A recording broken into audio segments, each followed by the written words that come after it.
Liverpool bounced back from 3 successive defeats with a resounding win in the derby, and that should set them up nicely for the FA Cup tie with Stoke City on Sunday. Well, you'd think so. I mean, the defeat of Sunderland on Saturday, after that, a lot of fans were wondering whether, some fans were even saying whether Doyle will still be in charge at the end of the season. That's a typical knee-jerk reaction from supporters. That's just the way that they are.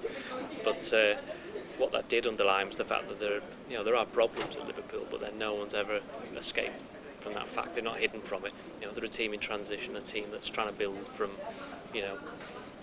build up to a team that can challenge in the top 4, and maybe this season they're not going to do that, but they've won a Carling Cup and they've now got a chance to get back to Wembley into the Cup semi-finals with a quarter-final against Stoke.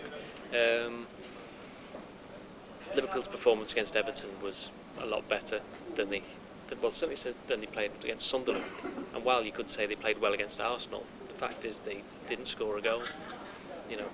Arsenal scored an own goal for them, and then Robin van Persie got 2.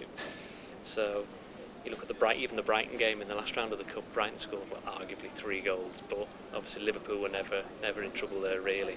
But once again, it's Steven Gerrard, isn't it? He's always the man, hat-trick. He's the one that, when the going gets tough, he certainly seems to get going, and the rest of the players feed off that. Certainly Luis Suarez had a good game against Everton, and whereas Everton, David Moyes, he rested a lot of players for the derby. I think Kenny Dalglish put out his strongest team because he wanted to build a bit of momentum, and I think going into the game on Sunday, they've got the extra day to prepare for it.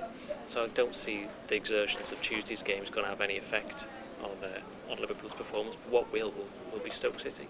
They've already knocked them out of the Carling Cup. That was a tough game up at the Britannia. I think it was October, but they played them twice in the league, haven't scored. They got beat 1-0 at Stoke in September, and then a couple of weeks ago they had a dreadful 0-0 at Anfield, in which Liverpool surprisingly picked 3 centre-backs. I mean, I can't see them doing that this time. I doubt there'll be many changes from the team that beat Everton, but Liverpool, they've been to Wembley once this season.